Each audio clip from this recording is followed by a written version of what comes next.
Veja no Parlamento Brasil. Pantanal tem aumento de áreas privadas transformadas em patrimônio natural. Voto nulo e voto em branco. Entenda de uma vez por todas o que significam.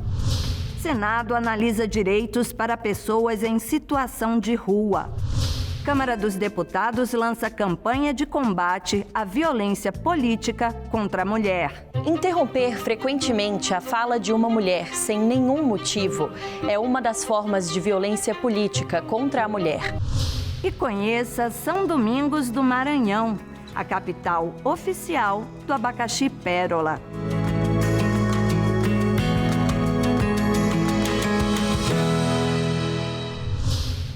Essas e outras histórias que impactam a vida dos brasileiros passam pelos parlamentos. E o programa Parlamento Brasil, junto com as TVs legislativas, conta para você os assuntos que mobilizam as casas de leis do país.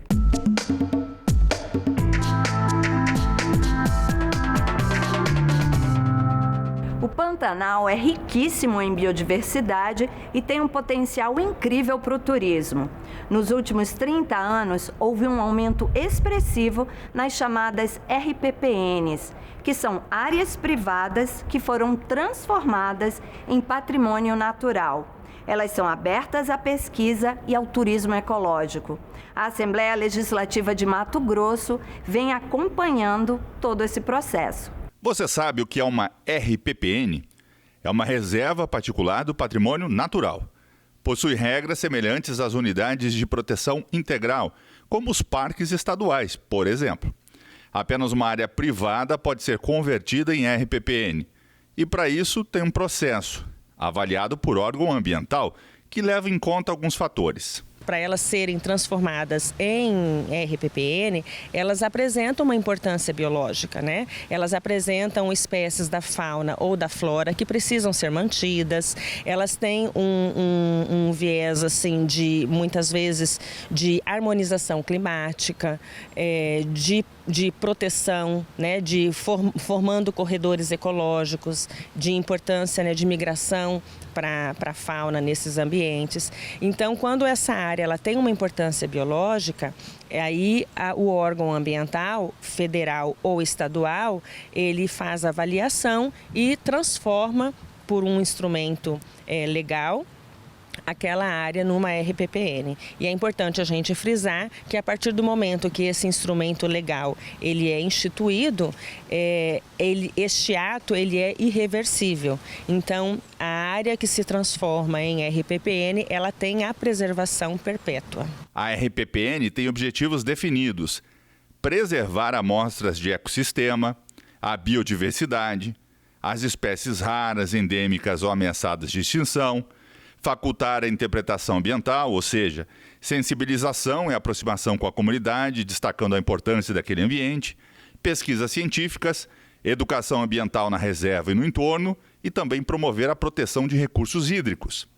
Em geral, quem entra com processo para a conversão de uma área em RPPN está pensando na exploração turística, assumindo responsabilidades. E em 1997, o Serviço Social do Comércio fez isso. 107.996 hectares viraram a RPPN Sesc Pantanal, o correspondente a quase 1% daquele bioma. Ao longo de 25 anos, várias foram as contribuições. Pesquisas sobre aves migratórias, onças pardas e pintadas, recuperação florestal, impacto do fogo e o emblemático trabalho feito com araras azuis. Quando foi criada a reserva, lá em 1997, foi feito um censo das araras azuis, né, que na época estavam ameaçadas de extinção. Contamos 18 indivíduos de arara azul, numa área de mais de 100 mil hectares. E ao longo do tempo, foi feito um manejo para que a gente pudesse melhorar a condição dessa espécie lá, porque um dos principais objetivos da RPPN é a conservação de espécies ameaçadas de extinção. E então iniciou um projeto de monitoramento dos ninhos, de plantio de espécies que ela se alimentava.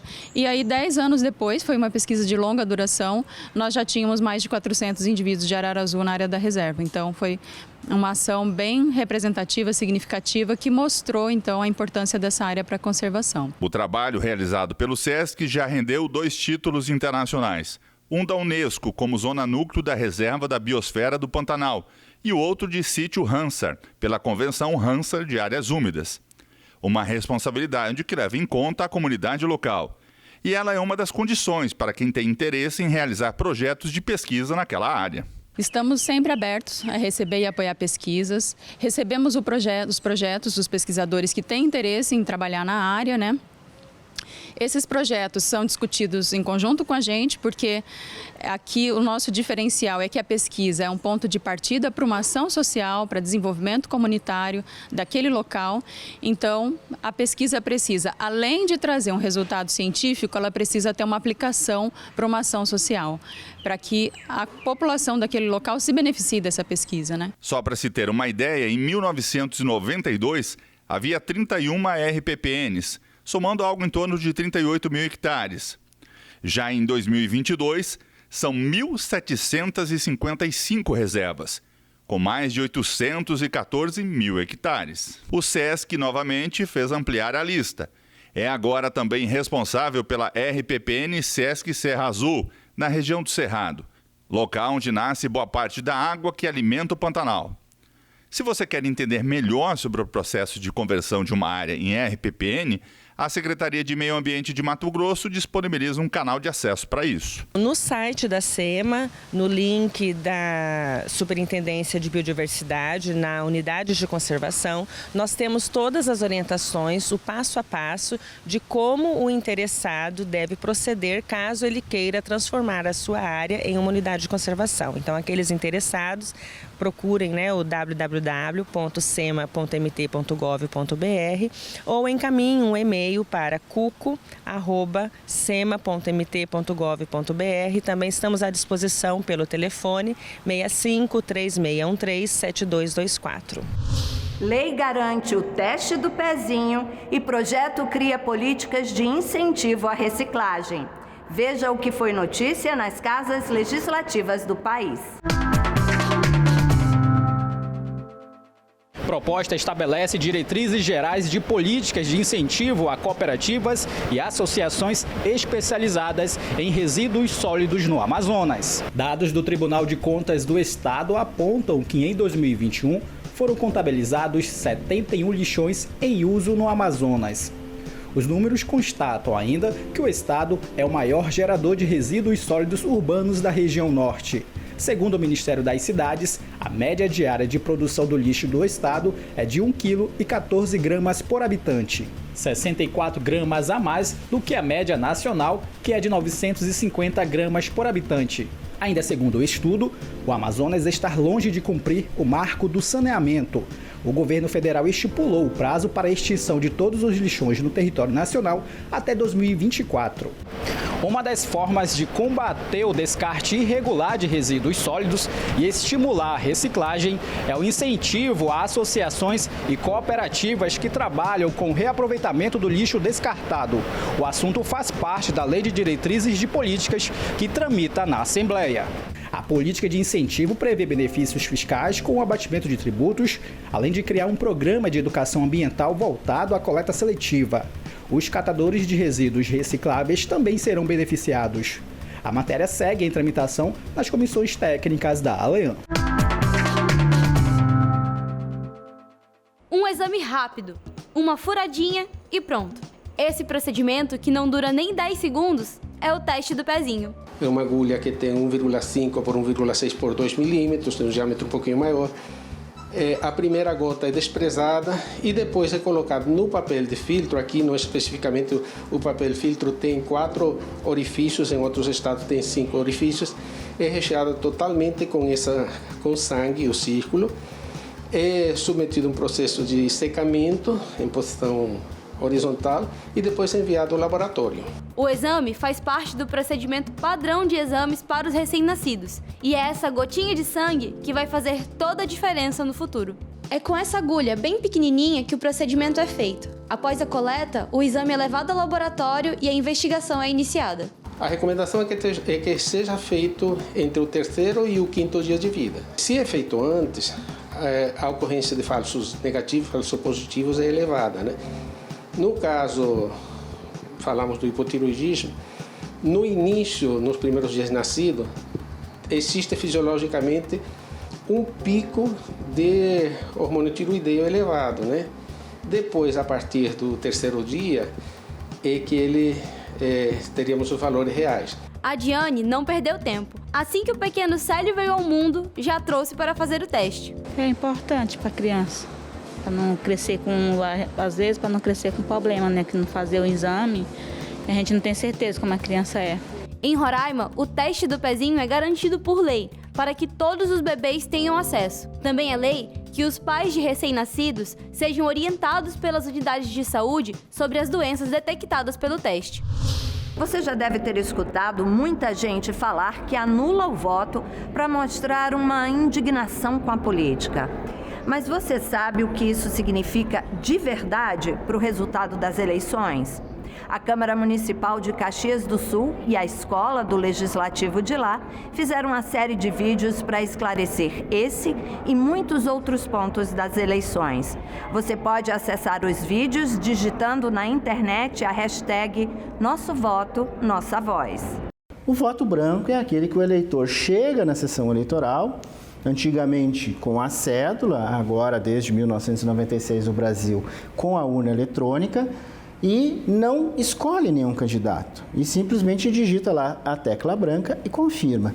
O voto nulo, ele tem uma outra característica, que pode ser tanto uma opção de anular efetivamente, digitando um número inexistente na urna eletrônica de uma candidatura que não existe, ou um erro. O próprio eleitor pode errar. E quando nós tínhamos o voto em papel no Brasil, antes de 1996, era muito comum que o voto fosse anulado por uma dificuldade de interpretação do que o eleitor escreveu na urna. No entanto, com o advento da urna eletrônica, esse processo recebeu um grande impacto, reduzindo drasticamente o número de votos nulos, porque efetivamente aquela dúvida entre a vontade do eleitor não existia mais. Então, a partir de 1996, nós tivemos uma redução drástica dos votos brancos, mas sobremaneira dos votos nulos. Bom, o voto branco e nulo, eles, tecnicamente, na eleição, não valem para nenhum cálculo. E o conceito que se utiliza hoje na legislação eleitoral é o conceito de votos válidos, é o conceito que consta, inclusive, na Constituição de 1988. Lembrando que até 88, os votos brancos ainda eram computados para cálculo do quociente eleitoral. Depois de 88, a Constituição vedou e desde lá, desde esses 34 anos, efetivamente nós não contamos os votos brancos e nulos para qualquer possibilidade. Então, é importante destacar regularmente em eleições, é recorrente a famosa fake news, onde se coloca para a sociedade que a maioria de votos nulos anularia uma eleição. Então, 50% mais um dos votos nulos tornaria aquela eleição anulável e mais ainda, algumas fake news, inclusive, ultrapassam esse absurdo, dizendo que os próprios candidatos não poderiam concorrer de novo. Tudo isso é mito, é fake news e numa eleição, por exemplo, para prefeito, se apenas um voto for validado e todos os outros 99% forem anulados, o candidato será eleito.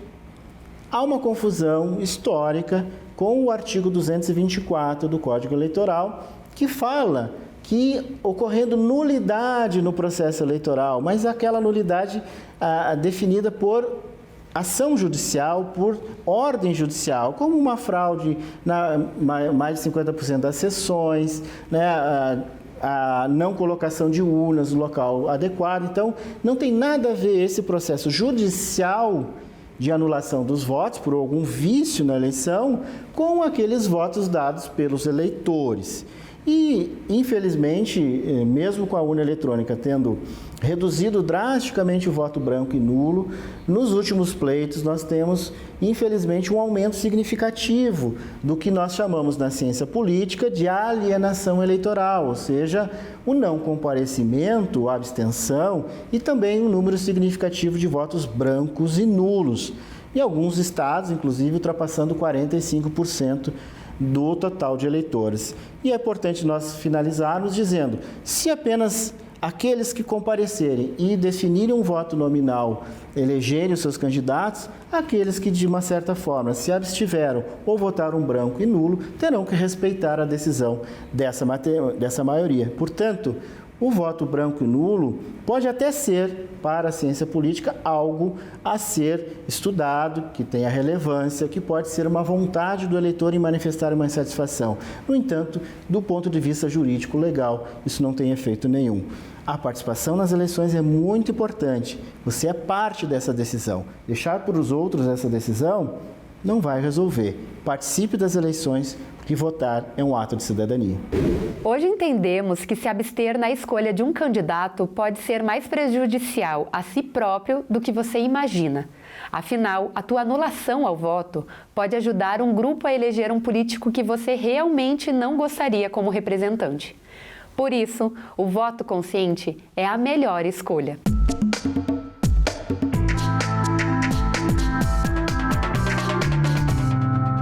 A gente tem visto em todo o país um aumento na quantidade de pessoas que moram nas ruas. Em maio desse ano, eram quase 185 mil. Uma proposta que está sendo analisada aqui no Senado cria o Estatuto da População em Situação de Rua. O texto garante, entre outros direitos, alimentação gratuita e cotas na mão de obra contratada em licitações públicas. A pandemia trouxe mudanças e desafios para todos, mas alguns sofreram mais do que outros. Os crescimentos da taxa de desemprego e de preços de produtos básicos resultaram no aumento da população em situação de rua. Segundo o estudo divulgado pelo Observatório Brasileiro de Políticas Públicas com a População em Situação de Rua, o número de pessoas nessa condição apenas na cidade de São Paulo em 2022 é maior do que 40 mil pessoas. No Brasil, esse número passa de 180 mil. Aqui em Brasília a gente calcula que aumentou 4 vezes mais. A pandemia, através das pessoas que perderam os seus empregos, a pandemia jogou essas pessoas em situação de rua. Rogério, mais conhecido como Barba, nasceu e morou anos na rua. Depois de muita luta, superou essa situação e criou um instituto para dar amparo às pessoas que estão nessa condição. Após uma 14ª internação aqui em Brasília, no projeto chamado Cristolândia, eu consegui vencer as drogas, o álcool. Aí eu, vendo as necessidades que eu sofria na pele quando estava em situação de rua, montei um projeto. O projeto de lei que busca criar o Estatuto da População em Situação de Rua foi apresentado pelo senador Randolfo Rodrigues. O texto garante a essa parte da população direitos como acesso à alimentação gratuita, água potável, itens de higiene básica e banheiros públicos. Além disso, prevê que um percentual mínimo da mão de obra contratada por editais de licitação para contratação de serviços seja composta por moradores e ex-moradores de rua. Então esse estatuto é muito importante para a garantia dos direitos da população em situação de rua. Esses todos, o mais principal que a gente vê é a alimentação, porque a pessoa em situação de rua, ela precisa ter um espaço onde ela recebe essa alimentação com dignidade. E também precisamos trabalhar a moradia primeiro, e precisamos trabalhar também, além da moradia, as pessoas que têm problema, que são doentes, têm a saúde mental, precisa ser trabalhada essas pessoas. As pessoas que têm problema de drogadição, precisa ser garantido o tratamento dessas pessoas para que essas pessoas possam retornar para as suas moradias.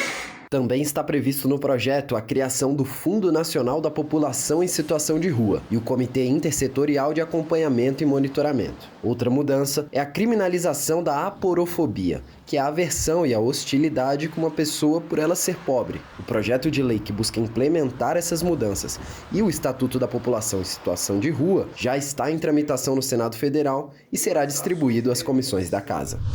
Pense comigo, se as mulheres são cerca de metade da população, a gente também não deveria ser metade dos parlamentares? Se eles representam essa população? Deveria, né? Mas esse número é bem menor. Só 13% dos eleitos para cargos no Legislativo são mulheres. Uma das causas dessa diferença é a violência política. Cerca de 82% das políticas brasileiras já sofreram algum tipo de violência psicológica e 1/4 delas violência física. A Secretaria da Mulher, aqui da Câmara dos Deputados, lançou uma campanha para combater esse crime e incentivar a denúncia. Somos mais da metade do eleitorado brasileiro, mas apenas 15% das deputadas eleitas. Uma das causas é a violência política contra as mulheres. Essa prática precisa ter fim. Denuncie. Você sabia que desvio de recurso das campanhas das candidaturas femininas para as campanhas de homens é um tipo de violência política de gênero? Essa prática precisa ter fim. Denuncie. Interromper frequentemente a fala de uma mulher sem nenhum motivo é uma das formas de violência política contra a mulher. Essa prática precisa ter fim. Denuncie. Difamar uma candidata, atribuindo a ela fato ofensivo à sua reputação, é uma das formas de violência contra a mulher. Essa prática precisa ter fim. Denuncie. É crime assediar, constranger, humilhar, perseguir ou ameaçar candidata a cargo eletivo ou detentora de mandato. Essas práticas precisam ter fim. Denuncie. Você sabia que a violência política contra a mulher é crime contra o Estado Democrático de Direito? Essa prática precisa ter fim. Denuncie.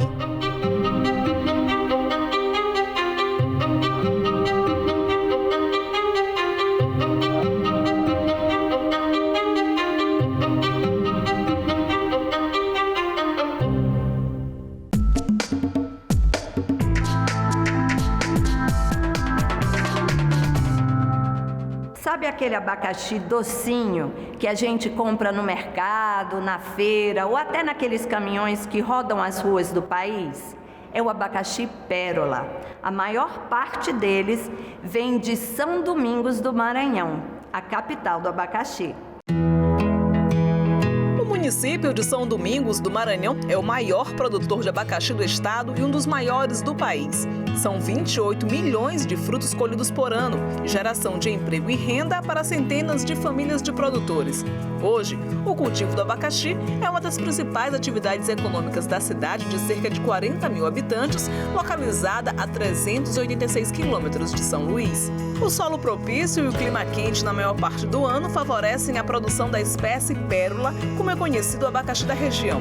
Em 2022, São Domingos do Maranhão passou a ser reconhecida como a capital do abacaxi, por meio de lei aprovada na Assembleia Legislativa e sancionada pelo governo do estado.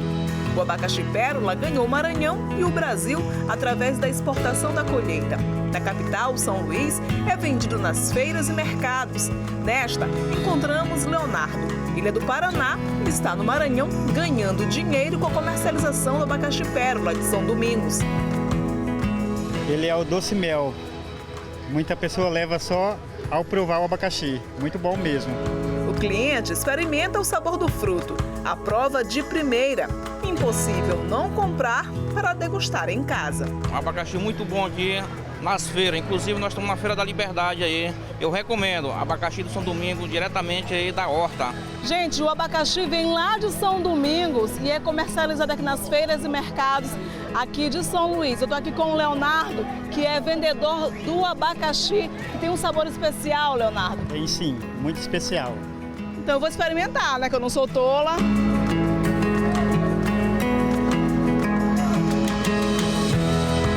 Muito bom mesmo, docinho, né?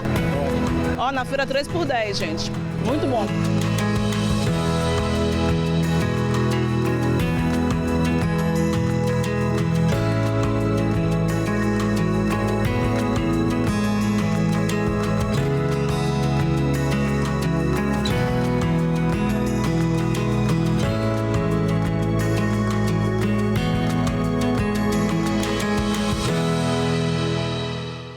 delícia esse abacaxi, hein, gente? E olha, como disse a repórter, 3 por 10, hein? Imperdível. Bom, o Parlamento Brasil fica por aqui. Se você quiser rever qualquer um dos nossos programas, já sabe, tem tudo na internet. senado.leg.br/tv/Parlamento Brasil. Tem o nosso canal no YouTube, vai lá, se inscreve. E tem o velho e-mail, manda uma mensagem. Semana que vem a gente volta. Tchau!